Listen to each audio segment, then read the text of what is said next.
visión tópica, eu penso que de Galicia, da historia de Galicia, da identidade de Galicia, é cando se fala do país conservador, non? País conservador non no sentido conservacionista, sino de país conservador, precisamente que digamos, pouco sensible, non? O entorno e tal. Penso que é unha falsa historia, non? É que, justamente, hai algo constitutivo na tradición galega que sería como unha antitradición, non? Como algo heterodoxo, e é esa continua interpelación á natureza. Mesmo en tempos en que a palabra ecoloxía aínda era unha palabra, digamos, de minorías, ou tiña un sentido máis científico que non no sentido de compromiso ambiental, non? Xa había esa tradición, penso que é moi importante reivindicar esa tradición que é unha tradición heterodoxa, non? No que realmente os galegos non son conservadores, son conservacionistas, digamos, nesa parte da memoria. Cando falamos de Ence, por exemplo, da celulosa de Pontevedra, que é ese constante, digamos, maldición, non? Que paira sobre nós e que está aí como unha referencia infernal, digamos, non? Ao longo dos tempos, do que non se debía facer. Houbo nese tempo, nos anos 50, moitísima resistencia, que é algo que non se conta. Parece que esa celulosa que na Pax franquista, non? Que, porque a inaugurou Franco, ademais, pero houve resistencia. Moita xente, mulleres que foron á cadea, mariscadoras, non? Xente que resistiu. As maiores movilizacións teñen que ver con esa sensibilidade ambiental, digamos, nas que fala a boca da terra, non? Nas que se defende a terra.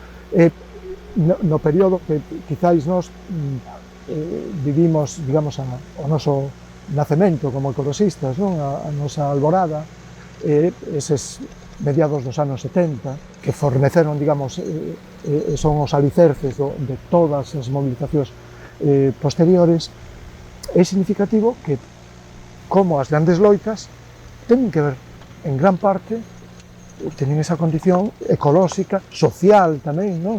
Se interrelaciona, e esa dimensión tamén cultural, de sensibilidade, non?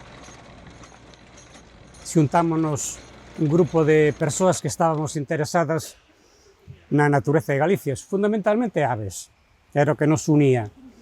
E aí era, digamos, xente que estaba empezando a estudiar bioloxía en Santiago e xente que estaba estudiando magisterio. Entonces coincidimos, nos demos a coñecer e acordamos constituirnos formalmente como colectivo, como grupo, como asociación. O mundo das aves, que foi o que nos empezou a motivar, pois se nos quedaba curto. A parte das especies están os espacios onde as especies se desenvolven. E a parte deso, pois había unha serie de problemas en Galicia. É dicir, agora que se fala tanto de Altri, en aquel momento pois xa había unha che de proxectos de celulosas, é dicir, nos anos 73, 76, máis ou menos, pois se pretendía instalar unha celulosa en Dodro, outra en Ponteceso, outra en Ourense, varias, no Barco de Valdeorras. E entón era un problema que había que facer frente de alguna maneira. Os grandes proxectos son os que fan sensibilidade na xente, se ve a contaminación derivada dos anos 60, se ve o problema dos incendios forestales, se ve o problema dunha repoblación irracional que ven da mao das celulosas, e esos proxectos todos sabíamos que traían detrás unha contaminación moi forte na atmósfera, na auga, nos recursos, e que tiraban dun tipo determinado de repoblación forestal. Se pretenderon paralizar todos estes proxectos porque éramos sensibles no que ocurría por no noso entorno. E así é como nace a adega nos anos 74, e ao mesmo tempo é como pouco a pouco se vai creando unha conciencia social. Se nós nos fixamos no que sucede actualmente, volvemos a ter intentos de celulosas, volvemos a ter proxectos que antes parecía que xa estaban cancelados. Hai grandes proxectos como, por exemplo, a eólica mariña. Esa é unha espada de Damocles que temos aí encima, que pode significar de levarse adiante pois un atranco tremendo para os que viven da pesca, e non solamente para os que viven da pesca, sino para todos en xeral. Galicia ten un corredor non solamente para as embarcacións, sino tamén para os seres vivos. É dicir, por aquí pasan cetáceos, por aquí pasan millóns de aves marinas cada ano, e entonces isto todo se ve fundamentalmente modificado e afectado e para mal. Non nos poden manexar, non poden facer a espaldas da xente o que lle pareza ben, e fundamentalmente, digamos, o territorio hai que planificalo de outra maneira. Hai que planificalo para que se sepa exactamente onde se pode industrializar, onde se pode dedicar a cultivos forestais, que pasa coa nosa agricultura que está abandonada. Aquí cada vez hai novos proxectos que son auténticos ou poden ser auténticos desastres, non? É dicir, bombeo nos ríos. É dicir, nos encontramos que hai empresas que están peleando por tratar de trasladar a auga cando non poden consumir a electricidade, a utilizan para bombear a auga a unha zona máis elevada, que pode ser en terra ou pode ser a outro embalse. Bueno, pois hai proxectos de orden de 6.000 megavatios que están en Galicia con multitud de proxectos pequenos incluso para este fin. Galicia está sendo o primeiro produtor de madeira do Estado, producimos máis de o 50%, sobre todo de madeira barata, madeira como pinos e eucaliptos, e as nosas frondosas están olvidadas para cultivar ou para aproveitar. Temos neste momento un proxecto dunha celulosa, unha macrocelulosa, que é realmente un proxecto que non aceptarían en ningún país europeo. Se esta industria se chegase a instalar, sería o primeiro produtor de óxidos de nitróxeno de Galicia de todas as industrias. Entonces estaría entre as primeiras grandes contaminantes, máis que Resol, máis que Ence en Pontevedra e máis que outras industrias que temos no país. E aparte deso, non só contaminaría na atmósfera, sino que contaminaría na auga e se vehicularizaría toda a contaminación camiño da Ría da Arousa. Aparte deso, esa zona de servidume que teñen solo as líneas de alta tensión, no caso de Altri, pois debe ser, non recordo exactamente a cifra, pero entre 15 e 25 kilómetros, que trazarían unhas líneas novas para poder levar o alto voltaxe para este tipo de industrias. É dicir, que é un monstro que para producir, unha vez máis, celulosa para outras partes, hai que pensar que neste momento o 96-97% de toda a pasta de celulosa que sale de Pontevedra se exporta para Europa. Bueno, pois esta sería unha celulosa que sería para exportar para Europa. A Asociación pola Defensa da Ría nace no ano 1987. O obxectivo fundamental xa foi directamente a eliminación do complexo celulosa selnosa da Ría de Pontevedra e tamén da fábrica de Tafisa, unha fábrica de taboleiros que estaba tamén no río e que estaban provocando tanto unha como outra, unha contaminación no río e na ría e tamén unha contaminación atmosférica moi importante. Nós desde un principio tiñamos claro que o que había era que combinar varios tipos de loita. Dunha banda a loita social na rúa, a mobilización, que consideramos que era o máis importante de todo o que tiñamos que facer, pero tamén a denuncia pública, a denuncia judicial, e, sobre todo, a información á población que parecía descoñecer o que realmente tiña na ría. Chegado o ano 2002, o sea que xa levamos un certo tempo traballando, conseguimos sentar aos directivos de Ence no banquillo dos acusados e condenalos por delito ecolóxico. Hubo tres recursos na Audiencia Nacional en contra da prórroga concedida, nosotros entendemos que ilegalmente por Mariano Rajoy.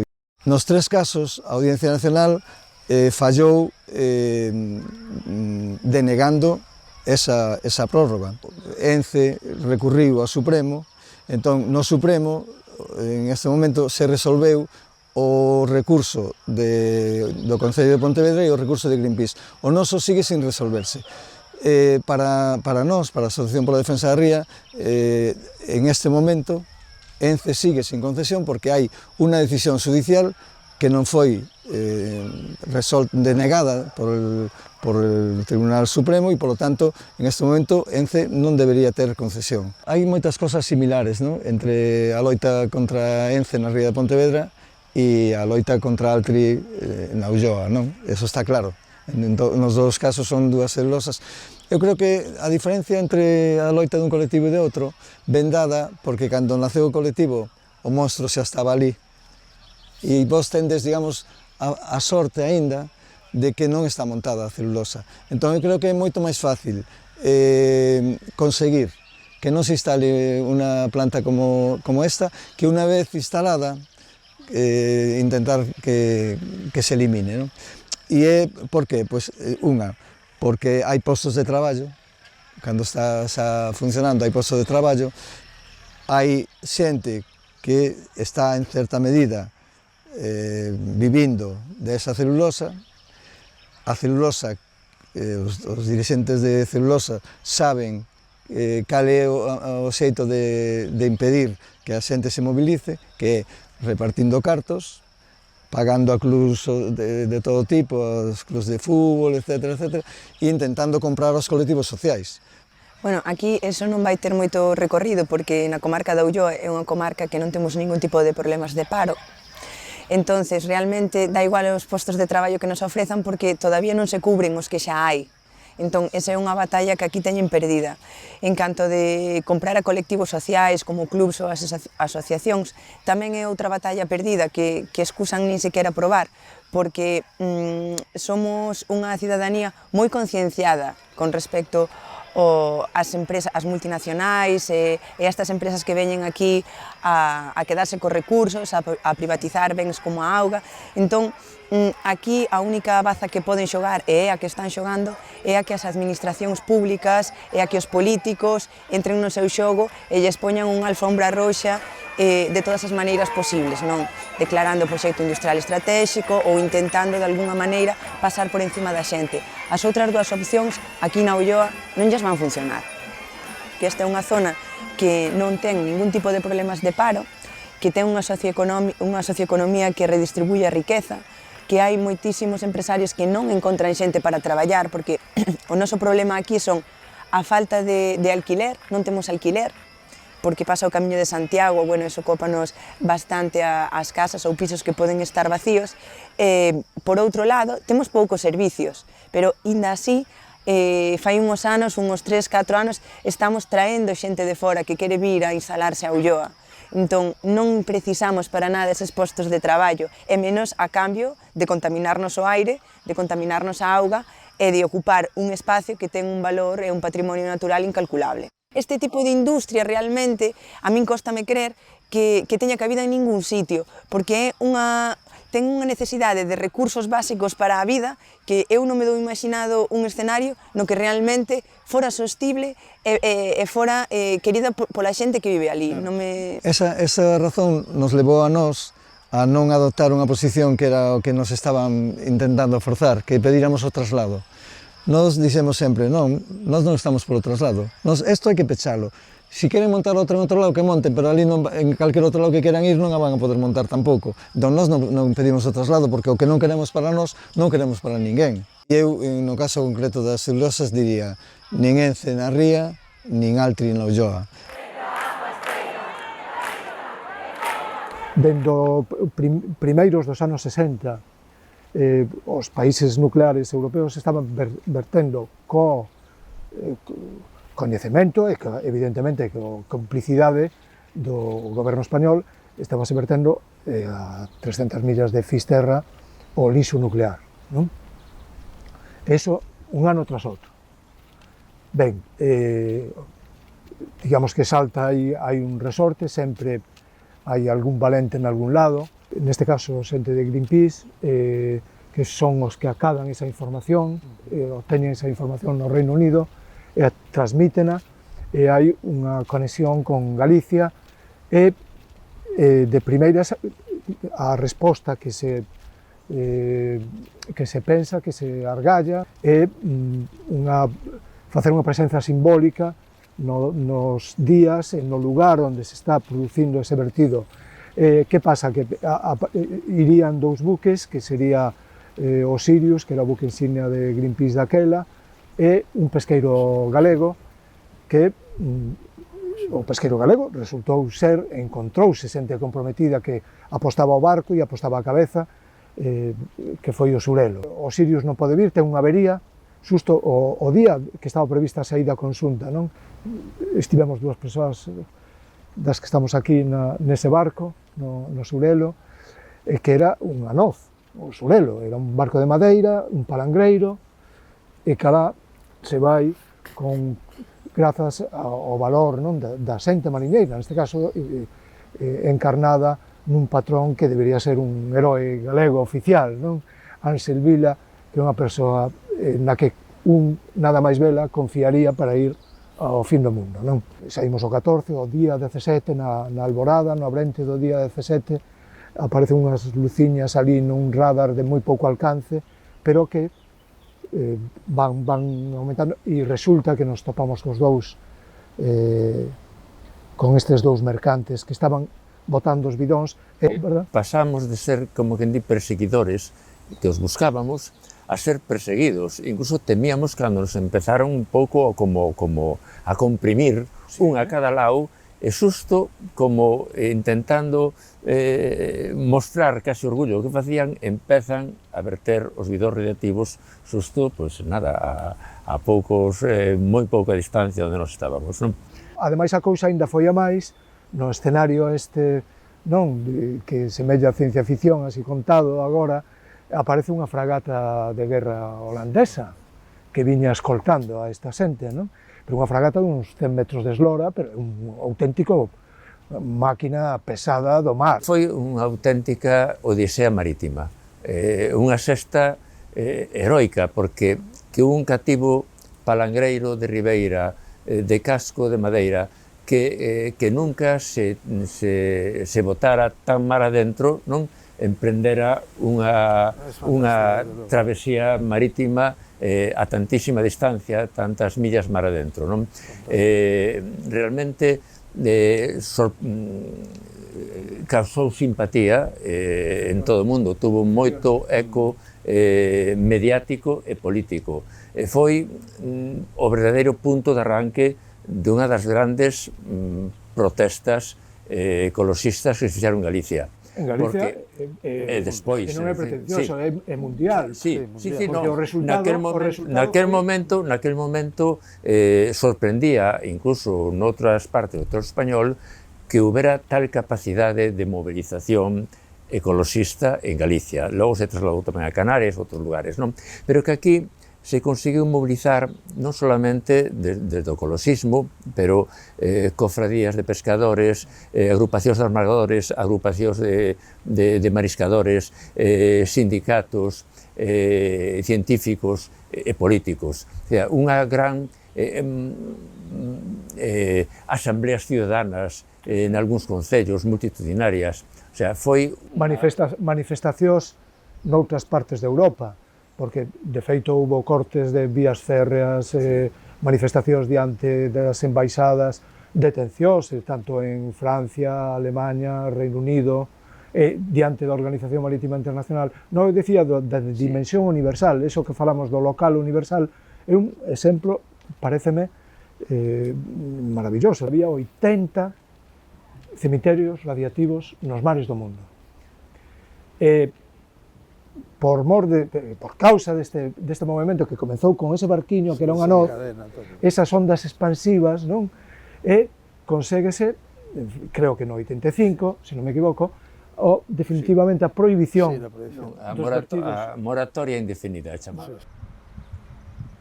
Os anos 50 e 60 son anos en donde se fan grandes obras na cuenca Miño-Sil, grandes embalses como o de Belesar, como o dos Peares.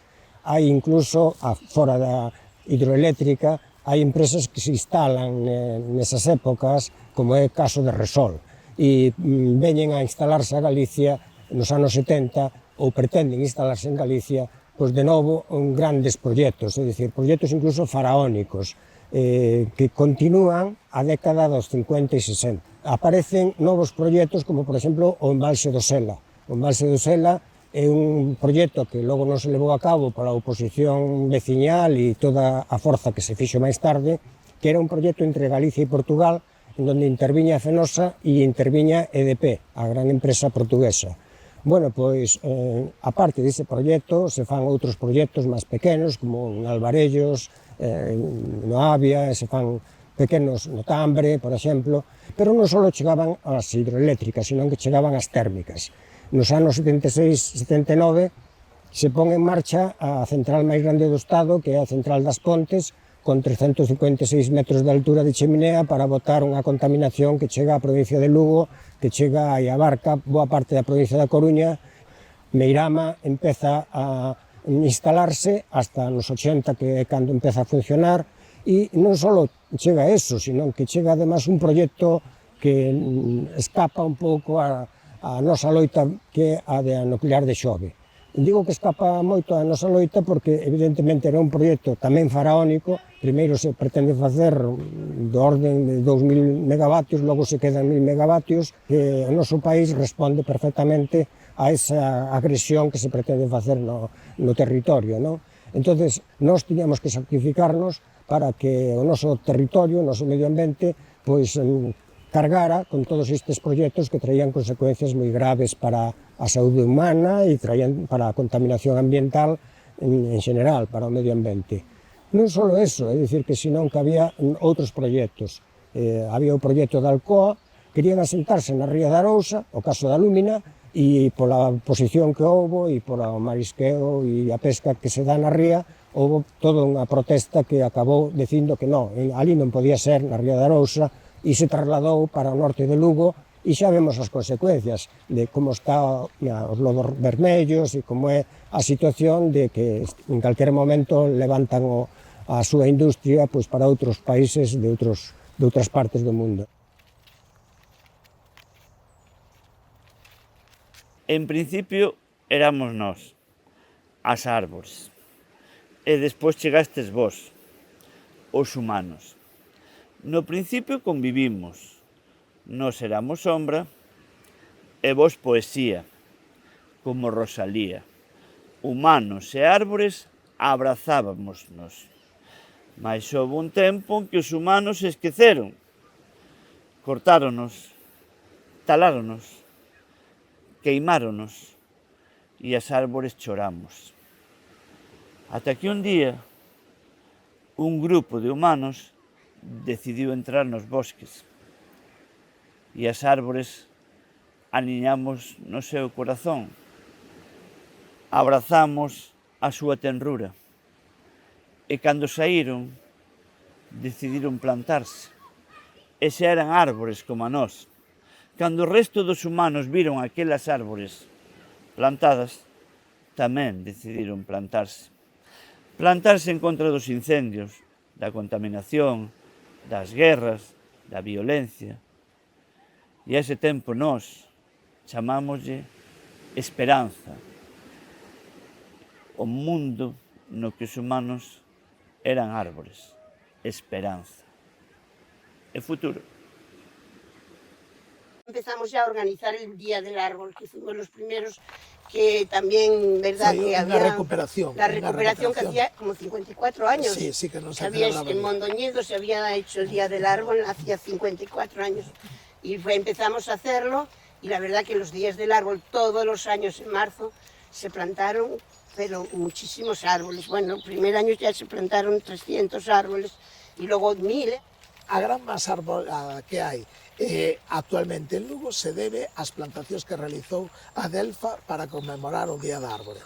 En colaboración con todos los niños de los colegios que estaban encantados, que bueno, participaban muy bien y de hecho, bueno, estuvimos todos los años celebrándolo y de hecho participaba el alcalde, participaba el director de Icona, sí. O sea, las autoridades locales, ellos también plantaban árboles. En el año 81 también se presentaron denuncias ante el Gobierno Civil y Educación para paralizar, que resulta que Fenosa estaba haciendo una campaña de mentalización en los colegios, dando charlas y vídeos y películas a favor de las centrales nucleares. y, además sin permiso y sin por su cuenta y riesgo. Y claro, eso nosotros nos enteramos y lo denunciamos y ya se acabó con el tema. Pero y luego pues muchas cosas medidas para prevenir la contaminación. En el nivel de contaminación había cantidad de contaminación en los ríos, en las playas, en los regatos. Bueno, de hecho, en Lugo no había depuradora de aguas residuales, ¿sabes? Y nosotros lo denunciamos, incluso llevamos al juzgado al Ayuntamiento de Lugo, sí, porque no tenía depuradora. Estaba Vicente Quiroga de alcalde, que por cierto foi socio de Adelfa tamén, el alcalde de Lugo. Adelfa, ainda que tiña un carácter moi local, bueno, un carácter local e provincial, porque chegou a haber incluso unha Adelfa da Mariña. Chegamos a constituir unha Adelfa da Mariña en Foz, pero a través do amigo Roselio Pérez Moreira se constituiu unha asamblea de grupos ecoloxistas de Galicia. E o que comentaba antes dos Ancares foi unha das primeiras intervencións de todos os grupos ecoloxistas en Ancares. A verdad que esa asamblea de grupos ecoloxistas foi moi fructífera, porque, inda que todos os integrantes desa asamblea pois tiñamos excesivo protagonismo,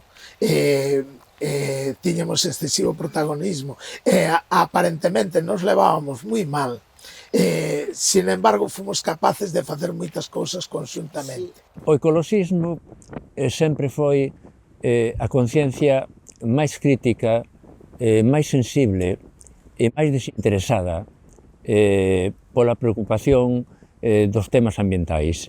Se hoxe existe unha conciencia ambiental na sociedade, nos investigadores, na política que existen pois consellerías e ministerios do medio ambiente, foi resultado dun labor que empezaron illadamente, incluso menospreciadamente, as primeiras seguintes asociacións ecoloxistas.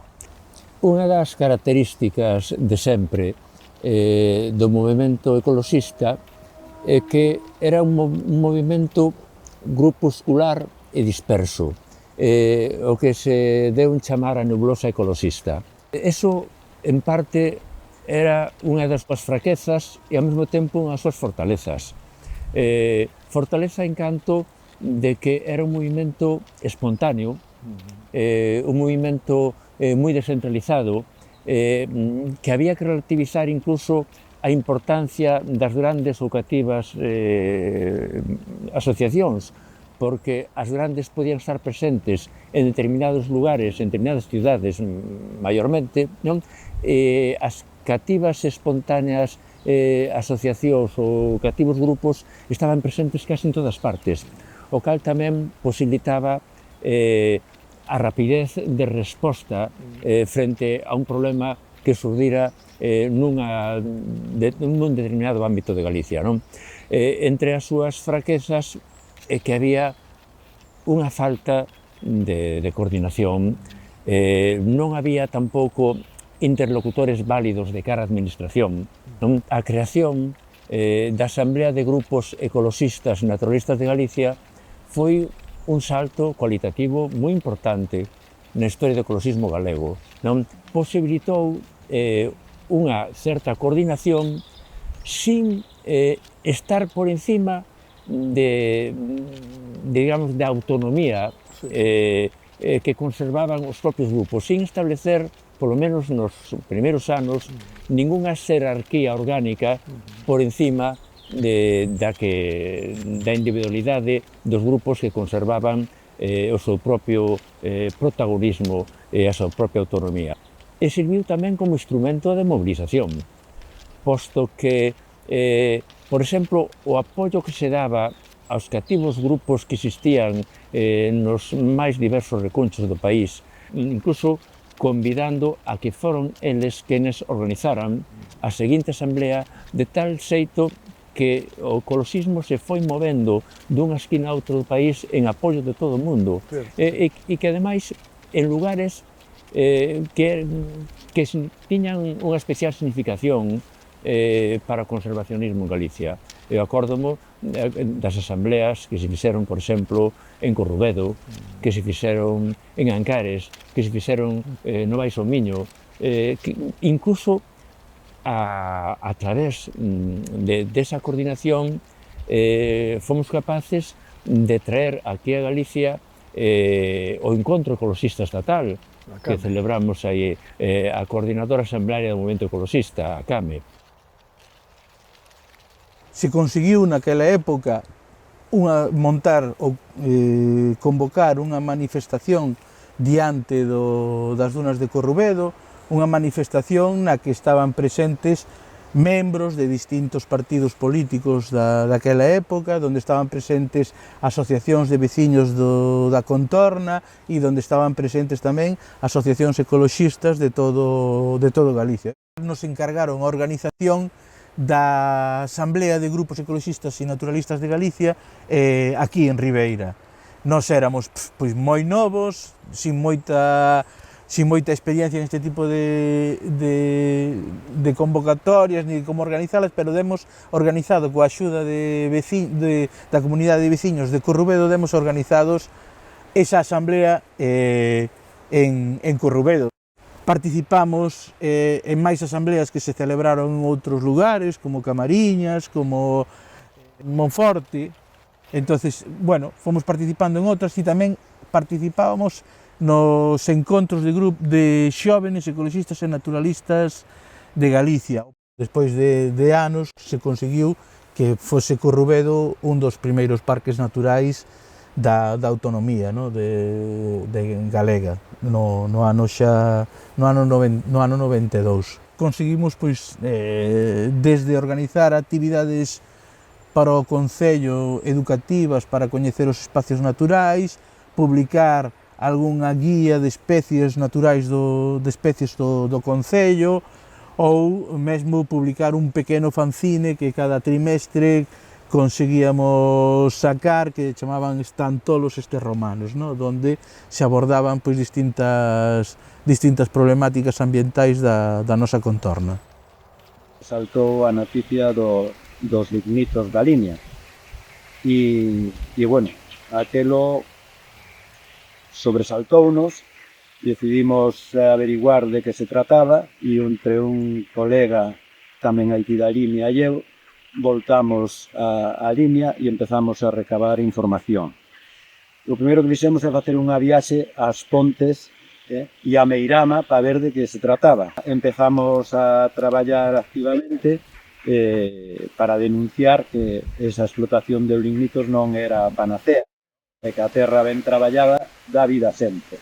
Pasado o tempo e, sobre todo, supoño que as dificultades de explotación que requería o xacemento foron o deixando pois aí aparcado. Pero a partir daquele momento empezamos a interesarnos por outras cousas que estaban acontecendo na Limia. O forte empezou a partir de que se empezaron a facer concentracións parcelarias dunha forma masiva en toda a Limia. O goberno Fraga e a chegada dos fondos europeos, a Limia púsose en concentración, é dicir, en casi todos os concellos se empezaron a realizar concentracións parcelarias que arrasaban absolutamente con todo. Canalizáronse ríos, elimináronse carballeiras, bueno, incluso nos procesos de concentración parcelaria había unha fase que chamaban desplanación, donde os bulldozers collían e arrasaban absolutamente con todo. É dicir, non se valorou ni se tuvo en conta para nada o que era o valiosísimo sistema agrario tradicional que había na Limia, ¿no? E bueno, no ano 94 chegamos a denunciar a Bruselas, metimos unha denuncia a Bruselas e tivemos a sorte de contar co apoio dun eurodiputado que nos permitiu ir a Bruselas, ao Parlamento, e ali mover a denuncia. Tuvo efecto porque o goberno Fraga deixou a Relí de Veiga sin concentración nese momento. E, bueno, nese ano tamén como apoio a nosa causa organizamos non me acordo de que número da asamblea, non? A asamblea anual da CEGA que organizamos no Concello de Sinzo. e que penso que foi unha das asambleas máis masivas que se celebraron na FEA.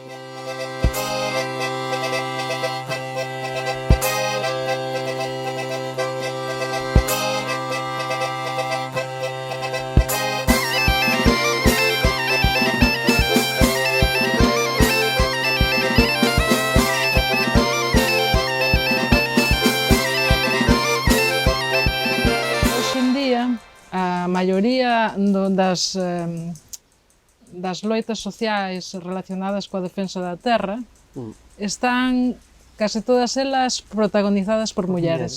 Sí.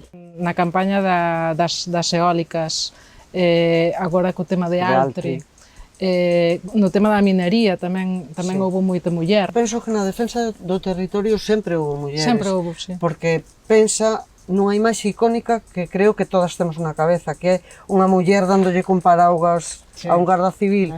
Aí había un montón de mulleres, non? Era a loita polo territorio. Dentro do ecoloxismo, igual que no resto da sociedade, o traballo de cuidados que é necesario tamén dentro dos colectivos, a pesar de que teóricamente somos moi conscientes de que é importante todo eso, ao final sempre queda relegado no segundo termo. Sí. Un traballo como que leva moitísima enerxía. É como máis calado, máis necesitas dedicarlle moitas horas e non se ve. Como vamos a cuidar do medio ambiente se non cuidamos as persoas? A Federación era un órgano de representacións de asociacións e aínda que era unha entidade pequena, cativa, maioritariamente chegaban homes para representar a esos colectivos. Despois xa non se foi incorporando, ti participaches, ti tamén. E eu, sin embargo, sí que me dediquei máis a intentar cuidar, a entablar relacións. Es que somos unha parte fundamental, non somos seres nin independientes, ni autónomos, por moito que queiramos. Por moitos pasos que deas, o capitalismo está aí. Digamos que o ecofeminismo é unha visión completamente oposta ao capitalismo. Entonces, ou rachas con eso, ou desde dentro é moi difícil sacalo para adiante. Podes ir dando pasitos, sí, pero vemos que está en risco pois moitos dos valores e das cousas que conseguimos desde o ecoloxismo, non? Ao longo desde o feminismo ao longo destes anos, é dicir, que realmente si somos moi conscientes de que estamos nunha crise ecolóxica e social sin precedentes. E que si nós non damos un paso adiante, que estamos destinadas a fracasar. Creo que nese sentido as mulleres son máis conscientes do que está en xogo. E por iso tamén nos animamos a participar directamente, activamente na resolución dos problemas. Detrás dunha loita ecoloxista é algo máis que defender un territorio, defender determinados valores, non? Que ademais queremos deixar para futuras xeracións. Entón, eu creo que iso está detrás tamén dese ecofeminismo do que agora falamos.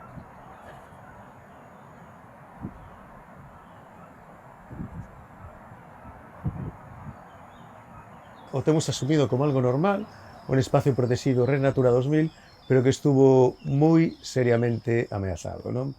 Moi seriamente ameazado, ademais, por unha obra que os propios destinatarios decían que iba a ser inútil. As administraciones públicas e a Federación de Remo quería facer a pista aquí e todo o mundo nos dixo que era unha loita perdida, absolutamente perdida, e nos decían que era imposible porque a decisión estaba tomada e incluso algún gnomo infiltrado que tiñamos nos dixo que era imposible que gañáramos, pois porque parte dos cartos que se iban a destinar a isto se habían desaparecido, entón había que facer a pista sí ou sí, non? Pedimos o estudo de impacto ambiental, non nos lo deron, o lo volvimos a pedir, non nos lo deron, contratamos a un notario, entón nos deixaron velo, a primeira vez, 2 veces fomos a Santiago e o estudo do impacto ambiental non estaba ali. E claro, o estudo de impacto ambiental, para que non o sepa, aquel polo menos, pois era un tocho así de grande que era imposible de estudiar. Realmente estaba redactado dunha forma dadaísta, surrealista, con frases incomprensibles, como moitos estudios de impacto ambiental cortando frases de outros sitios e pegadas e non tiña ningún senso, non? Entón, esa foi un arma fundamental que usamos para recurrir isto, pero usamos outras dúas armas que en Galicia se habían usado moi pouco ou incluso nada. A primeira foi unha educación ambiental moderna, eu diría do siglo XXI, aínda que estábamos no XX, non? Que era estudiar todos os sectores implicados e decidir que mensaxes iban ben a cada un, decidir con quen conviña ter un enfrentamento forte, con quen un enfrentamento débil, deixar portas abertas para que a xente poidera cambiar de posición e poidera haber negociacións, con outra xente con que sabíamos que non iba a poder chegar a negociacións e ir directamente ao trapo. Entón empezamos a divulgar o espacio natural, fixemos campañas de abertas ao público, en colaboración cos medios de comunicación, e veñían aquí todos os medios a filmar os bichos e tal. Este hábitat se quedou sin subvencións de golpe, non recibimos ningunha durante varios anos, e sobrevivimos gracias pois a forros e aportacións de xente, unha campaña pública que fixemos dicendo aporta se queres conservar isto, e empezamos a pagar anuncios nos medios de comunicación, anuncios carísimos, con diseño gráfico feito por profesionais, non por amiguetes nosos, senón por xente que traballaba para as grandes industrias xa naquele entonces da moda. Entón facíamos anuncios pagados con diseño gráfico maravilloso, caricaturas que implicaban a Fraga e a Beiras para que Fraga necesariamente recibira o seu cuaderno de prensa diario unha nota na que se veía el implicado en Cecebre, outra nota falando da familia real que viña aquí ao Xacobeo. Entón nos sacamos eso, misturando a migración das aves mariñas que viñan aquí que estaban absurdamente amenazadas. Todo eso fixe un impacto enorme. Pero outro impacto que foi enorme foi que contratamos a abogados, o mellor gabinete de abogados que había naquele entonces en Madrid, e empezamos a facer denuncias reales. Aquí, cando chegou a pala excavadora, chegou o Seprona e mandou parar as máquinas, e iso fixo que a pista de remos se parara indefinidamente. Para min, a lección foi aplicar ferramentas modernas como as denuncias ben tramitadas por profesionais, xente que sabía facer en base a unha documentación moi ben elaborada anterior, en base a estudios moi ben elaborados, e tamén unha comunicación moi selectiva dedicada a actores sociales que tiñan moita relevancia, incluídos os funcionarios que tiñan que firmar papeles ou deixar que esos papeles correran ou esmoreceran nun sitio, non?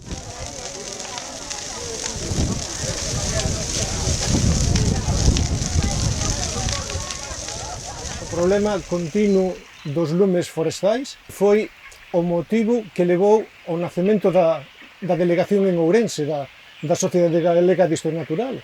Despois da terrible vaga de lumes que houve no ano 1979, e unha das súas principais actividades é loitar e sensibilizar contra o problema dos incendios forestais.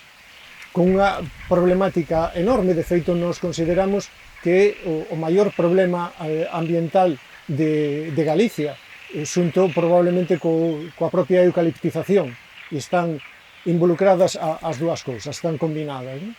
É un problema enorme, cunhas repercusións ecolóxicas a todos os niveis, dende o solo ata a vegetación, a fauna e a auga.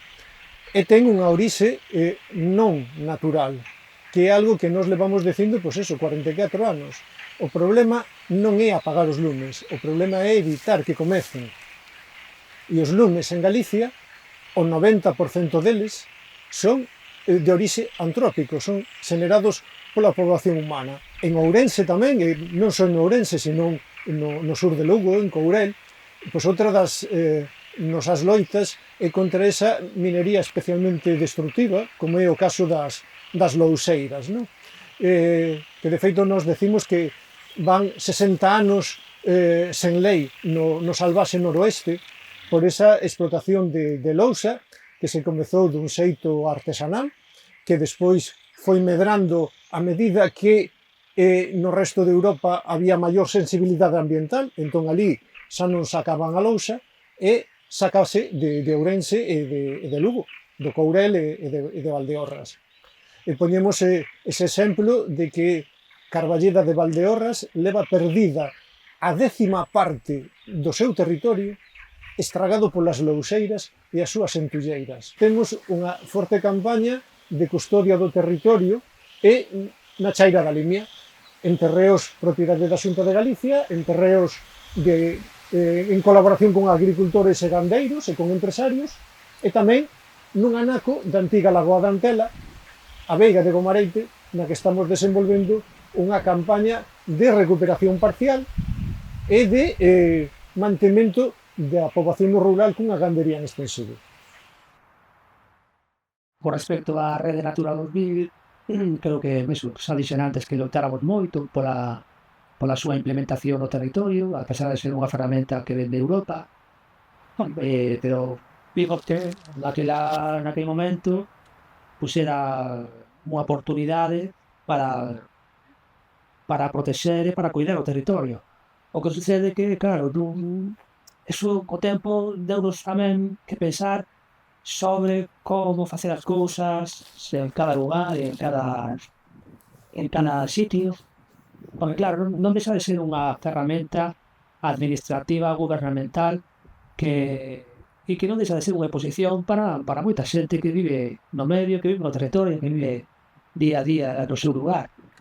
E creo que co tempo, despois de moitos anos, son un chisco máis crítico con ese xeito de actuar sobre territorios, sin deixar de pensar ou de considerar que é necesaria a protección e a inclusión de determinados espazos nesa rede, ¿no? Pero creo que as cousas teñen que partir dende abaixo, senón non teñen xeito. É dicir, ou a xente protexe o que é seu porque queren protexelo, porque o sinta, porque o queren, ou senón, iso non vai a ningures, non? Creo que é un modelo de protección un pouco a norteamericana, non? Un pouco a como se fixo ese primeiro parque natural, non? O de Yellowstone, non? Que non esquezamos que foi baleirado de xente. É dicir, é unha aberración. E se dou, en nome dos valores estéticos e naturais, deuse conta de toda unha cultura, non? De dúas culturas que ali vivían. Co tempo, dende o monte veciñal, que xa dixen antes tamén, non? Que é un xeito diferente, e aparte unha ferramenta tradicional e galega. É un xeito que temos xa de intervir e de manexar o territorio dende nós mesmos e de maneira directa. É dicir, sen necesidade de intermediación coas administracións. É unha ferramenta que está moi en desuso, ou ainda que está collendo forza outra vez. Evidentemente ten unhas razóns históricas, foi expropiada pola ditadura fascista española, non? Toda esa cantidade de territorio foi usada, mal usada por diferentes experimentos de enxeñería de montes, como a que fixo Icona, non? Coas máis chamadas repoboacións forestais, non? Que se volveu a validar outra vez ao territorio de xente, non? Porque aquí ainda hai memoria vivimos nunha zona que é gandeira, e ainda hai memoria de como a xente tivo que abandonar o monte porque era multada, porque en vez de levar as cabras, as ovellas e as vacas, había que plantar piñeiros, non? E claro, era incompatible porque os animais comían, non? Esas arboriñas. Entón, claro, a xente foi expulsada do seu territorio. Entón, fiando nesa tradición, fiando esa historia, claro, decataste desa desconfianza da xente do rural cara a administración, non? Cara a imposición, cara aos enxeñeiros, cara ao do medio ambiente, os ecologistas, o que venían de fora, a dicir como hai que facer as cousas. E así chegamos, dende o monte veciñal a conservar o noso territorio de maneira directa, co consenso de toda a veciñanza, de toda a comunidade, que iso é bonito, a xente protagonista, a xente toma as decisións de maneira asemblearia e directa e democrática no monte, e así foi como entramos na rede coordinada dende o programa do medio ambiente das Nacións Unidas, se chama Aricas, non? Que son así esas áreas protegidas por comunidades locais que hai alrededor de todo o mundo, non? Que ao final iso é a verdadeira sustentabilidade, creo que é algo a exportar, non? De feito, agora estamos en marcha para poñer en contacto máis montes veciñais con esas inquedanzas a nivel galego, a nivel de toda a Galiza. E aprender uns dos outros e aprender tamén de cada experiencia e tamén a protexernos e a compartir ferramentas para que o monte siga vivo e para que non se xa pasto das multinacionais, dos fondos de inversión, da especulación, do capital, en suma. Que a xente poida vivir como viviu até agora, pois, do seu, non? É o que eu creo que somos un pouco desmemoriados, non? Pero temos que lembrar que o sistema monte-agro estivo vixente na Galiza até a década dos 50 do século XX. Hai xente que viviu iso, aínda viva. Sufrimos un abandono rural repentino, moi rápido, pero creo que temos que volver outra vez a esas formas e a querer o rural e a valorar, non? Como valoraban antigamente.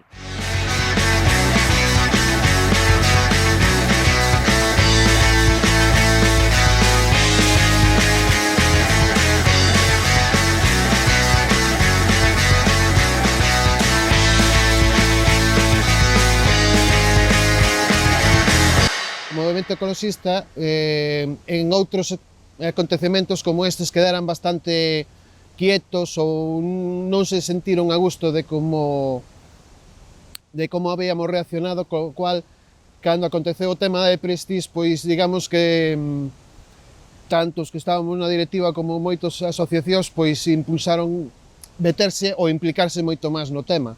E por iso digo que foi unha época de moitísimo traballo, tanto coordinación de voluntariado como de búsqueda de informes e proxectos. Conseguimos que en Europa poidéramos falar con varios comisarios. Estábamos en pleno proceso de propostas de Rede Natura e incluso foi cando se chegou a aprobar un primeiro proxecto de Rede Natura. Foi precisamente nun seminario de Rede Natura cando aproveitamos en plena crisis Prestige, pois aproveitamos para facer as entrevistas cos comisarios. Non por ser menos importante, pero si porque foi menos traballoso, porque, bueno, eran dinámicas a mellor un pouco máis de largos períodos ou que xa se viña traballando, pois estaba sempre a protección de ríos e tema bosques. De feito, fixéramos varias campañas en ese sentido. Precisamente, pois eso, que o Ulla foi un dos reactivos da campaña de Non máis presas ou unha cosa así se chamaba, porque, bueno, digamos que no tramo medio do río Ulla era onde máis afectado iba a estar, non? Despois era todo pois, o boom das minicentrais, non? E en tema bosque sempre foi un reforzo, non? En pro do bosque autóctono de Galiza e en contra dos eucaliptos. Esta historia que vou contar contouma Samuel de Zobra, unha das persoas máis sabias que eu coñezo. E díxome que cando ele era neno mandaba o seu avó coas ovellas po monte. E Samuel, pois botalle 6, 7 anos. Decía o avó, eu non quero ir po monte coas ovellas. E decía o avó, pero Samuel, e logo, por que é que non queres ir para o monte coas ovellas? Teñolle medo ao lobo. E ele nunca vira ao lobo, pero nas casas falábase do lobo, contábanse contos do lobo e historias do lobo, de xente que o coñecía e se topara con ele. E só desas historias a Samuel lle tiña medo. Entón dixo o seu avó, Samuel, é que medo llas ter ao lobo? Ti non ves que o lobo 3 días come aire, e 3 días come barro, e 3 días come carne. E entón Samuel colleu e foi cas ovellas po monte, tranquilo. Pero cando chegou ao monte, xui, que carajo, en que 3 días estamos?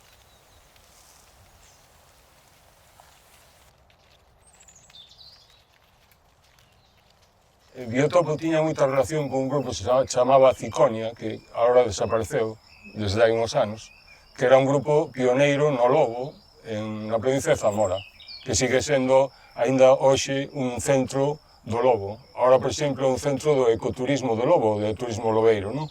A Sierra de la Culebra. E entonces con ese grupo tiñamos moitísimo contacto e entonces convencimos a todos os grupos galegos máis importantes hasta que conseguimos unha campaña do lobo.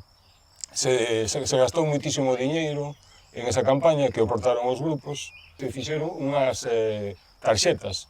Esas tarxetas foron fundamentais, eran unhas tarxetas nas que se pedía indemnizacións para os danos do lobo, que non as había en Galicia, e para protexer o que aínda hoxe non está protegido, que é unha das principais presas unha das principais comidas do lobo en Galicia, aínda que agora menos, que é o cabalo galego de monte. Entonces, esa campaña foi fundamental, porque a partir de aí gobernaba Fraga, chegaron tantísimas tarxetas que non tuveron máis remedio que actuar. Entón, dan lugar a indemnizacións e empeza toda esa rolda que ainda vemos hoxe de que o lobo está protegido, etc. A Coordinadora para o Estudio dos Mamíferos Mariños non é un grupo ecoloxista ao uso, non? É máis ben un grupo de traballo especializado nun ámbito que é o ámbito mariño, e concretamente nas tartarugas e nos mamíferos mariños. Os comenzos foron no Museo de Historia Natural da Universidade de Santiago.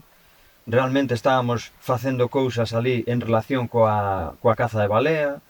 Había 5 anos que pecharan as factorías e a intención sería musealizar, digamos, aquela historia da caza de balea, sobre todo para darlle unha puntilla. O sea, no momento que a musealizas, tamén de algún xeito estás dando finiquitado pois esa actividade no noso país, non?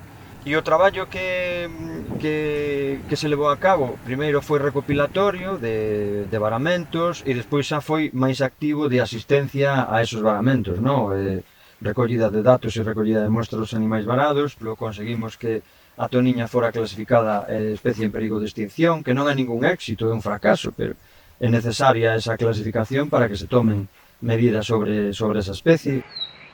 A nivel de ONGs, era Vetermón, o Veterinarios Sin Fronteras, a parte, de CDNAT, que xa levaba tamén xa máis anos. Creo que no campus tamén se desarrollaron ali un montón de grupos tamén ecoloxistas, non me acordaba do nome, dixemos antes a Delfa, había outros grupos que estaban ali tamén traballando eso en conxunto. De feito, naqueles anos que eu creo que cheguei a Lugo no 92 e foron casi hasta finales casi chegar ao 2000, que onde estábamos sempre como facendo un montón de campañas. Matías estuvo tamén, sobre todo, como coordinando todas as actividades de Vetermón e de Veterinarios Sin Fronteras. Estuveron nos campos de Tinduf, incluso foi tamén a Nicaragua, a isla, tamén con a Xunica, con outra ONG que estaba tamén funcionando en Lugo. A verdad que eu recordo sempre estar en manifestacións, pintando como pancartas, facendo un montón de camisetas reivindicativas, a campaña de Coasguas, que íbamos precisamente a recorrer todo o litoral, por tramos, tamén para identificar paxaros, facer censos, coller basura. Non sei, participamos na plataforma pola defensa do río Miño naqueles anos, que había un montón de contaminación, estábamos sempre reivindicando que non se fixese o centro comercial que aínda sigue. A verdade é que o núcleo estaba nas facultades.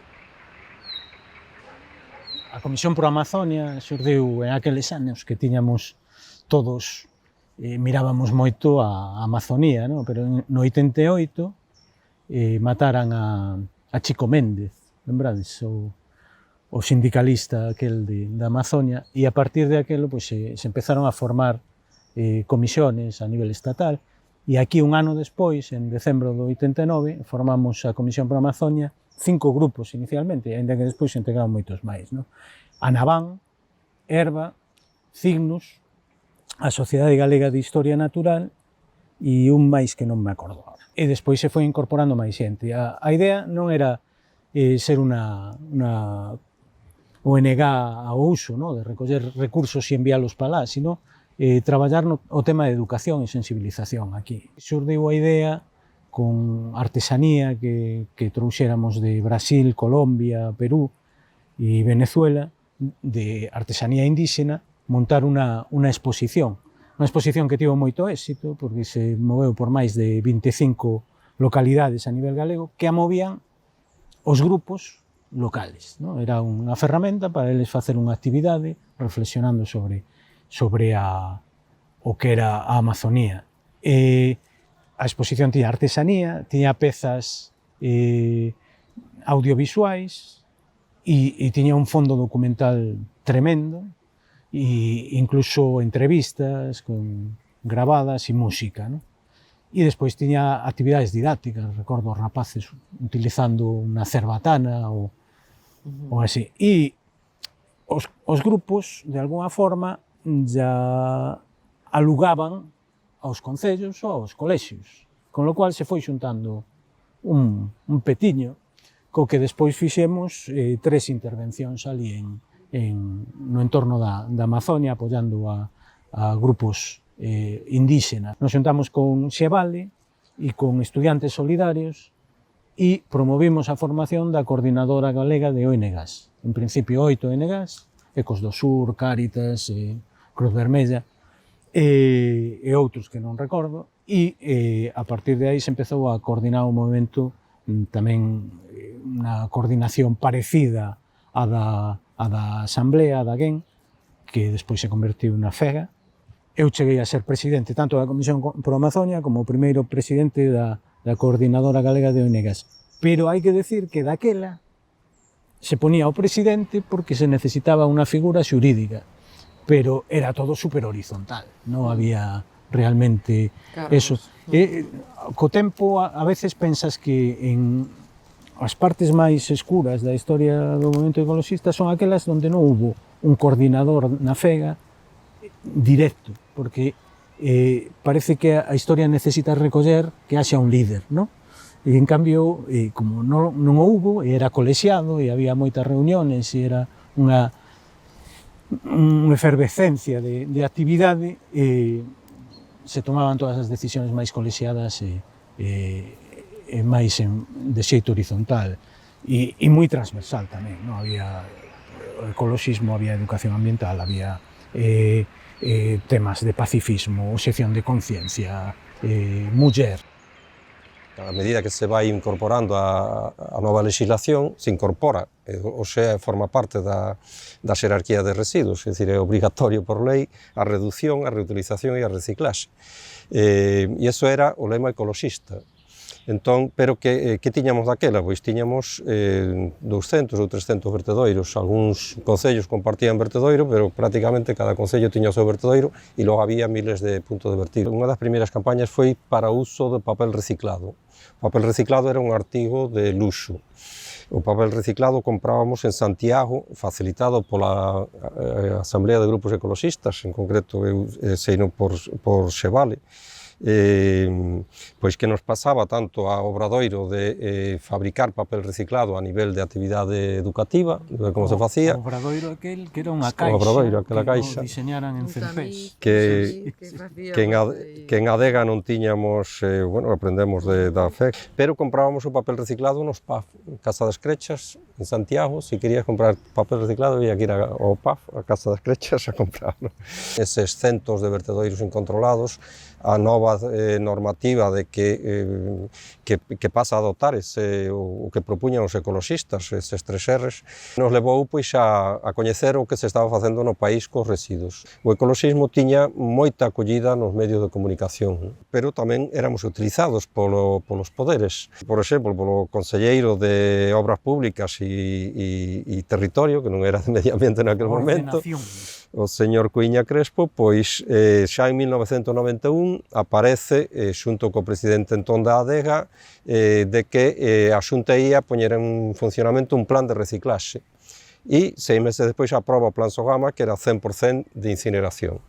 Cando visitamos Cerceda, cando se sabe que Sogama ia estar en Cerceda, porque Sogama era Fenosa máis a Xunta, 49-51%, entón cando se sabe que está en Cerceda, pois vamos a Cerceda e ali tiñan o seu vertedoiro incinerador con un grande letreiro, vertedoiro incinerador As Covellas.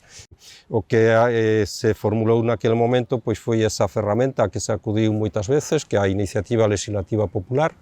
Viñamos dunha sobre o forestal, que foi a primeira iniciativa legislativa popular galega e con moi boa acollida na sociedade, e aí se propuxo pois, por parte da Federación Ecoloxista, daquela Asamblea de Grupos Ecoloxistas e Naturistas de Galiza, pois facer unha iniciativa legislativa popular sobre os residuos. En 1994 pois, estaba no proceso de recollida de asinaturas, finalmente foi unha das ILPs, da Iniciativas Legislativas Populares, con máis apoio en sinaturas, alrededor de 50.000, e se levou ao Parlamento, onde me tocou defendela pois, en 1996. Lamentablemente pois, non se aprobou. Pedía a prevención, a reducción, a reutilización, a reciclaxe, e pedía prohibir a incineración, que era o único que polo que estaba a administración. Non? Pero foi ao mesmo tempo, non se conseguiu, porque non había apoio político, pero eso mismo tiña un trasfondo de comunicación á sociedade de que había un problema, non? Eso sí que se conseguiu. Eso se conseguiu, de feito, hai que valorar que o plan da Xunta, a capacidade da incineradora reduciuse xa despois da ILP, naqueles anos, en 96, 97, reduciuse ao 50%, permitiu que xurdiran plans alternativos de reciclaxe e de compostaxe como siguen funcionando hoxe en día, como o plan do Barbanza, como o plan do Consorcio e do Concello da Coruña. Certamente este, despois do derrubamento do vertedoiro de Bens, que xurdiu, que foi un mes despois da defensa da ILP no Parlamento, en setembro do 96, non?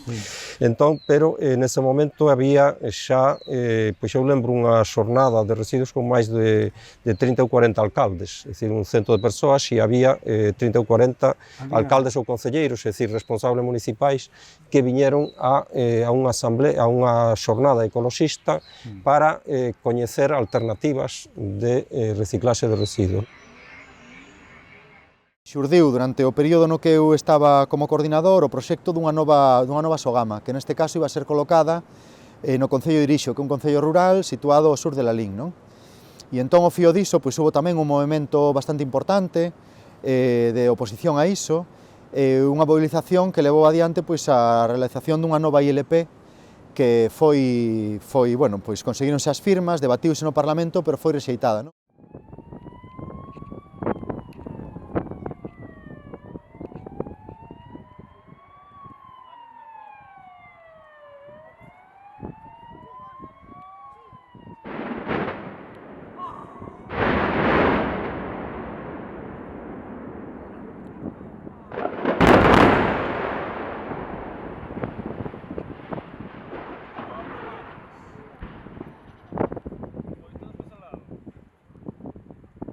La educación debe contemplar eso, es decir, no la sacralización religiosa de las cosas, pero sí darse cuenta de que esto es absolutamente todo maravilloso y que la intervención nuestra tiene que ser absolutamente medida, tiene que ser absolutamente científica y tiene que ser absolutamente reparadora del daño que hayamos causado en el caso de tener que hacer algo, ¿no?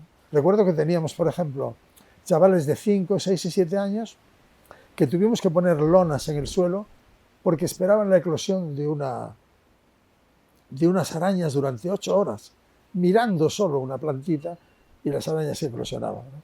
Es decir, que hicimos muchísimas experiencias de carácter profundamente respetuoso con la naturaleza, para comunicarles eso, porque eso es realmente lo que les va a servir en la vida, efectivamente lo que va a servir como estamos viendo, es decir, ese cuidado y esa atención con respecto al medio natural. Todas as componentes, a componente educativa, a componente política, de incidir realmente na toma de decisións, e iso é un éxito, ou moitos éxitos, e realmente a componente lúdica e de enganchar a xente, que creo que non hai que desatender esa faceta, non?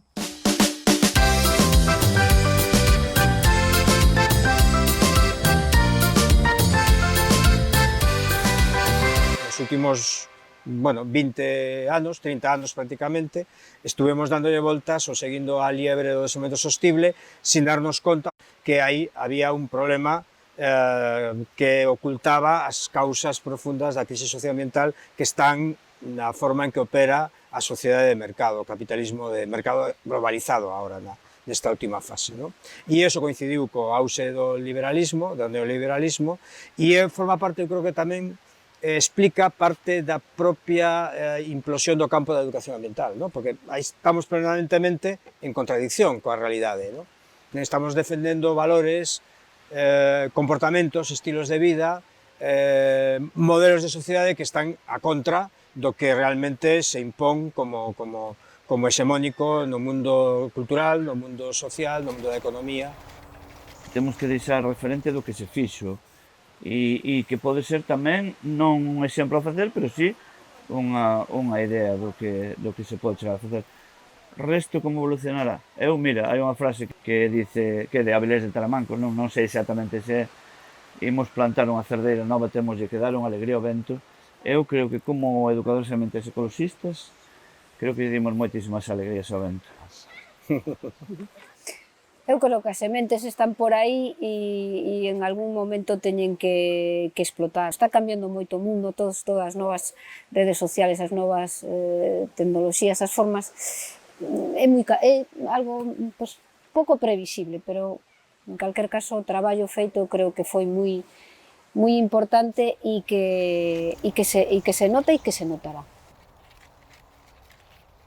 Cando eu, collín a coordenación da FEGA, foi xa nun momento en que había que reflexionar, si se podía seguir adiante e como se iba a seguir, e un pouco calibrar o que se necesitaba. E aí nos tocou nese momento xa na pandemia, nos tocou facer a mudanza, nos tocou deixar aquel local un pouco de referencia en Quiroga Palacios, recoller todo, seleccionar o que necesitábamos e o que non, e trasladarnos a un espazo moito máis pequeno, compartido, sabendo que non necesitábamos o que se necesitou noutros momentos cando se tiña xente contratada, facendo campañas fortes, e foi un momento emotivo, de ver todo ese traballo que se fixera todos eses anos, esas campañas que se lle deu a outros colectivos para que asumiran, para que apoyaran. A FEGA era un pouco, sí que conseguiu en moitos momentos ser punto de encontro, punto de coordinarse, de organizarse, a cantidad de información que chegaba. Aí eu penso que era o traballo de Mada Meléndez, que trasladaba todo ese volume de información para que os colectivos seleccionaran o que quixeran facer. Creo que che tocou a ti coordinar un pouco que persoas iban os órganos de representación, e aí foi conciliar aí, moitas cousas, hasta decidir quen iba, a xunta consultiva deste parque a outra. Eu penso que era unha labor que lle tocaba a FEGA, tamén do que nos reclamaba a administración, de estar aí para ben ou para mal, que nos pedían que participáramos en órganos consultivos que despois non eran consultivos, pero non se tomaba ninguna decisión en base ao que se facía ali. Para mí o ecoloxismo será unha escola de cidadanía para a xente, de aprendizaxe. Esa idea crítica, esa idea de participar, de reivindicar e de formarnos como persoas, a nivel colectivo tamén e de cuidado do medio. Eso é imprescindible. Os ecoloxistas, as ecoloxistas somos xente normal. Nin somos profesionais, temos as nosas incoherencias, depende do momento vital entraremos, sairemos do ecoloxismo.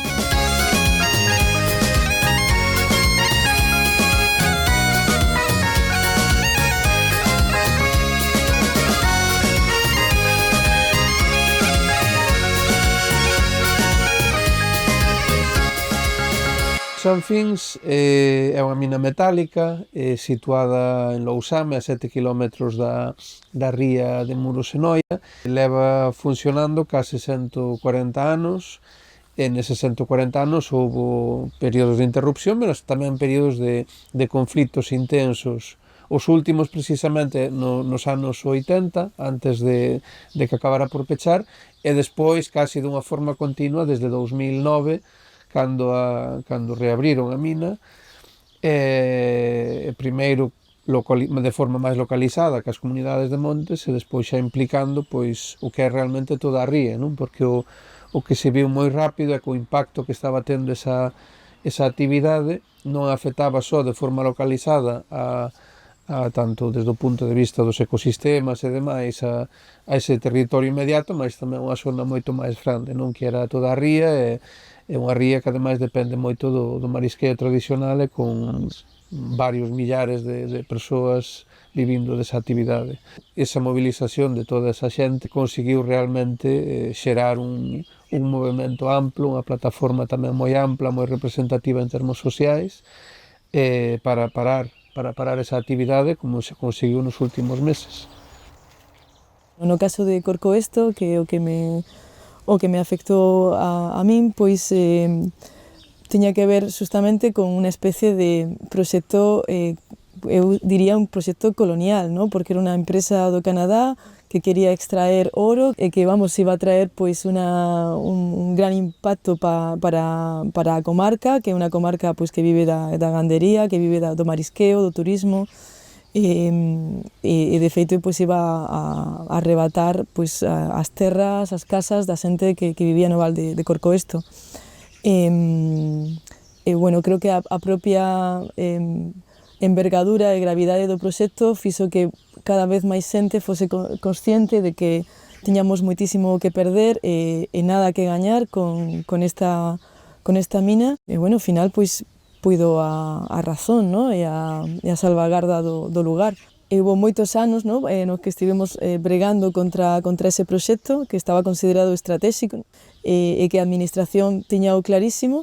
Empezamos en 2012 e eu considero que o final desta loita foi 2020, cando Edgewater, a empresa, pois perde o xuizo, no? Ante os tribunais da ONU.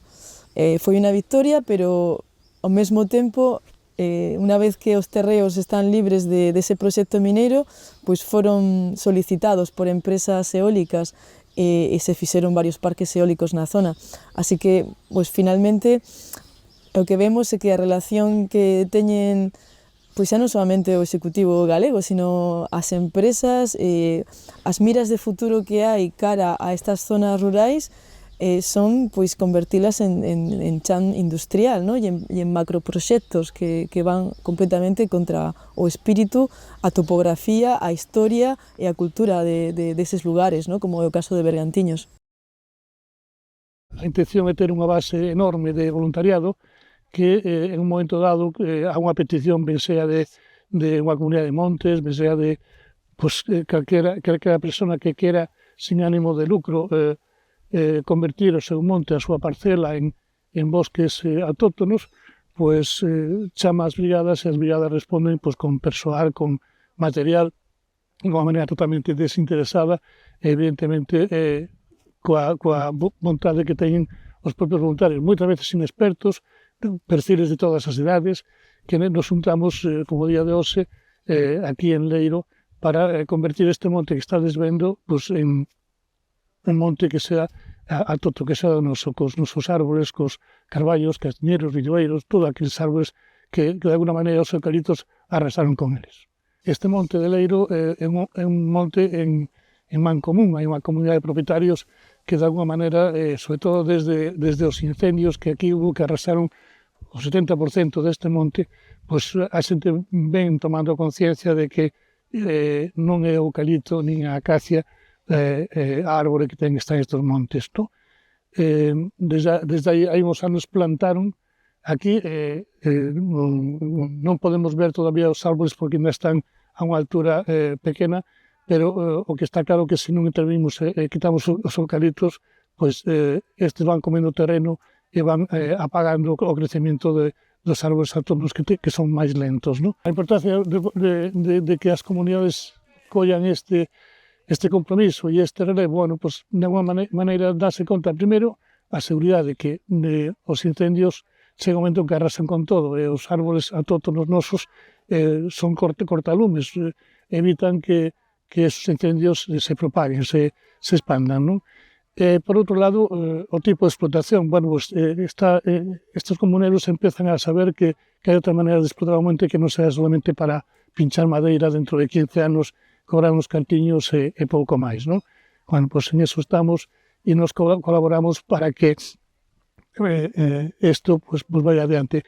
Parece pouquiña cousa, parece que, bueno, pues un monte, unha comunidade nada máis, pero se pensamos que empezou isto no 2017, despois dos incendios, grandes incendios que hubo en Galicia, hoxe estamos en uns 12, 13, 14 puntos de actuación por toda Galicia. O que empezou en Froxán, que é a base de voluntariado, pois hoxe estamos actuando na mao de Comunidade de Montes, pois en uns 12, penso que 12, 14 lugares de Galicia.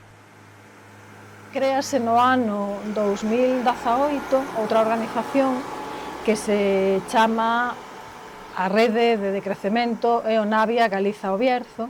O que intentamos é coller a biorrexión, traballar na biorrexión do noroeste, porque pensamos que é a maneira natural de organizarse a sociedade de cara a un futuro de recursos escasos, e onde non vai poder haber a mobilidade e o transporte que hai na actualidade, que probablemente ao mellor tamén traia cambios nas formas de gobernanza e na organización social e na organización política.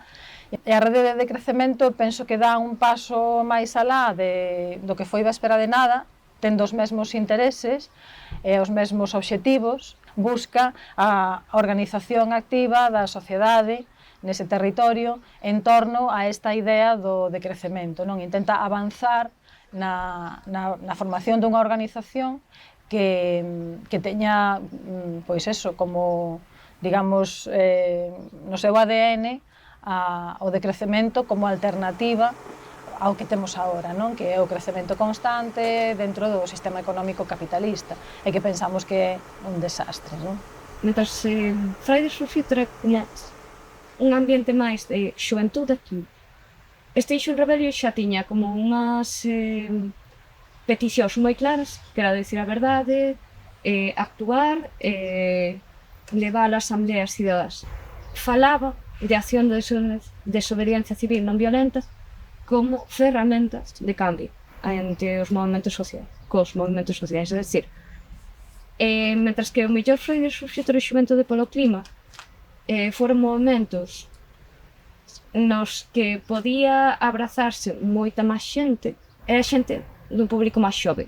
Extinction Rebellion quería ir un paso máis alá, non só xuventude, senón intergeneracional, algo que estuvese denunciando os problemas que temos co cambio climático, a emerxencia climática e a extinción das especies, que é un dos problemas máis acuciantes.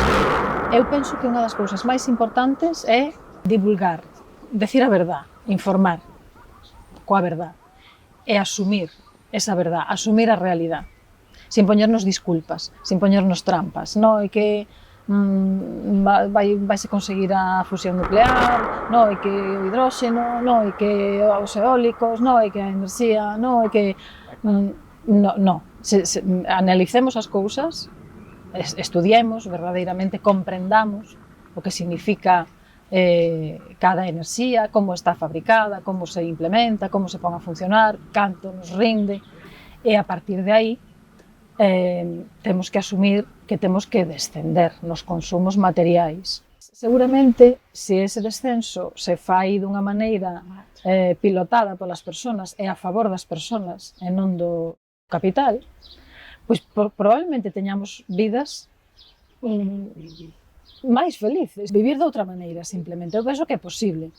E unhas charlas, pois claro, sempre lle digo á xente que non se sinta abrumada pola magnitude do cambio que hai que facer, por a cantidad de cousas que hai que cambiar. Porque calquera cousa que cambiemos está ben. É dicir, si desde participar nunha cooperativa de consumo consciente, hasta plantar unha horta, ou reciclar roupa, ou deixar de consumir produtos que veñen da outra punta do mundo fora de estación, calquera pequena decisión desas é correcta, está ben, e polo tanto aporta. Claro, os cambios teñen que producirse desde abaixo, pero tamén desde arriba, e teñen que confluir. E son cambios que son grandes. pero moitas veces moitos cambios pequenos fan que ao final se produza un volco. Como di Joaquín Araujo, aínda sabendo que morrería mañá, hoxe plantaría un árbol. Esa é a actitude. O país será o que nos queiramos que sexa.